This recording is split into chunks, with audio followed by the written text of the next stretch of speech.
Lógico que seria o ideal que a gente conseguisse ler tudo. A gente não consegue ler tudo. Uma vida inteira não é possível para ler tudo o que a gente quer. A leitura do Capital normalmente costuma ser feita em grupo, até muito recentemente era feita em grupo, porque é uma leitura densa, é uma leitura que é bom que seja debatida, etc. Na atualidade, nós temos, isso é uma coisa mais recente, nós temos hoje excelentes professores do Capital no Brasil. Então, eu recomendo, só lá no NIEP Marx deve ter uns 10 professores dando curso do livro 1, do livro 2 e do livro 3 do Capital, que são leituras refinadas e não leituras mecanicistas, não leituras economicistas do Capital. Tem outros em São Paulo também. Eu estou falando do NIEP, que eu conheço bem, e é possível, portanto, assistir a essas aulas, não abrir mão da leitura, organizar grupos, mas a gente não precisa ler um e depois o outro. A gente pode estar lendo muitos livros ao mesmo tempo, muitas áreas ao mesmo tempo. Vai depender do tempo que a gente tem e do interesse que a gente está. A universidade traz, a universidade pública, né, porque a privada, infelizmente, é uma privada, na maioria dos casos, na universidade pública a gente se defronta com uma massa muito grande de leituras, então a gente vai ler um pouquinho de muitos autores. Raramente a gente vai ler muito de cada autor, né? A gente vai ler um pouquinho de uma quantidade muito grande de autores. E, em função do tipo de estudo que a pessoa está fazendo, ela pode se dedicar a aprofundar 1 ou 2 ou 3 autores ou alguns temas. Não há uma regra fechada para isso, mas não é absolutamente necessário ler todo Marx para ler o Gramsci. Nem é necessário ler todos os autores anteriores para ler o Gramsci. E por qual livro começar depende da sua curiosidade. É muito importante, desculpem a palavra, mas é muito importante o tesão. O que é que a gente quer? O que é que a gente gosta de fazer? Porque fazer sem gosto é uma tristeza. Então, o tema que a gente está interessado é impressionante como funciona.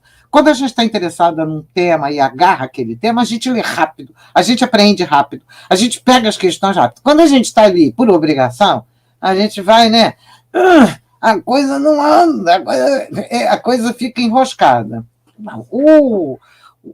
Se você quiser as maneiras pelas quais eu li o Gramsci, eu posso te dar, porque eu li o Gramsci várias vezes e ainda aprendo com o Gramsci.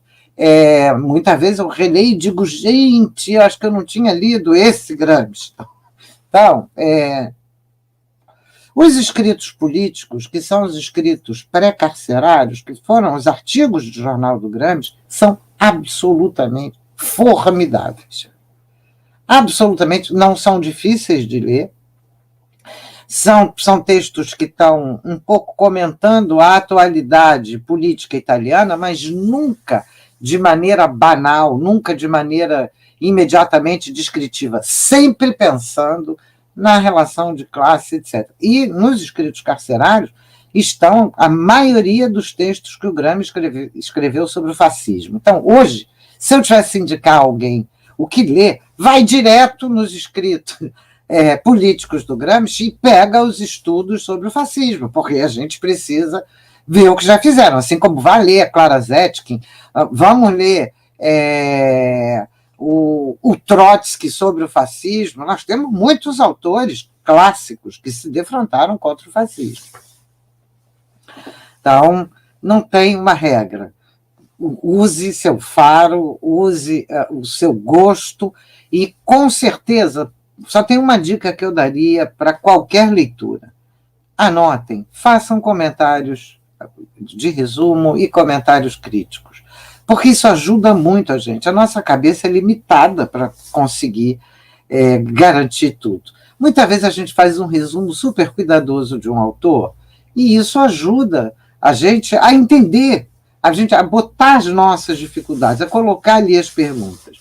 Tem questões que a primeira vez que eu li o Capital, eu fiz um caderno, né, de anotações. Tem umas questões que até hoje eu não consegui resolver. E tem outras questões que quando eu olho lá no caderno, eu digo, mas por que eu fiz essa pergunta tão idiota? Mas não era idiota. Ela não era. Ela era uma questão chave para mim, da mesma maneira que tem outras questões que eu coloquei lá atrás e que até hoje não consigo resolver.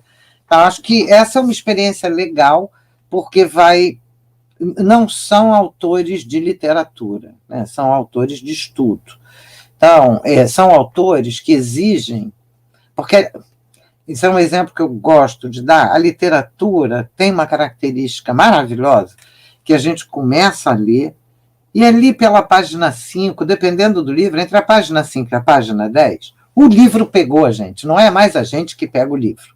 Né? O livro pega a gente, e a gente não consegue mais largar do livro até chegar no final da história. Então, a gente passa a viver o livro. Um livro de filosofia, um livro de marxismo, não tem essa configuração. Ele não quer pegar você pelo pé. Ele quer dialogar contigo o tempo inteiro. Ele quer que você esteja ele está o tempo inteiro te exigindo alguma coisa, te provocando. Então, a anotação é um pouco isso, aceitar a provocação e ficar ali debatendo com o autor. Então, não é preciso ler todo Marx, pode entrar por qualquer texto, se você quiser uma sugestão agora, por questões conjunturais, pegue os escritos políticos do Gramsci, vá direto para os textos sobre o fascismo, mas pode entrar também pelas cartas do cárcere, que aí é um Gramsci mais coloquial. Eu chorei lendo essas cartas, é muito bonito e ao mesmo tempo muito triste você imaginar o sofrimento dele escrevendo aquelas cartas maravilhosas, mas você tem muitos caminhos para chegar no Gramsci. Para quem está estudando o Gramsci, eu recomendo que procurem comprar, de vez em quando tem umas promoções, etc., a edição do G. Ratana, que eu mostrei para vocês, que é a edição integral dos cadernos. Essa aqui já é uma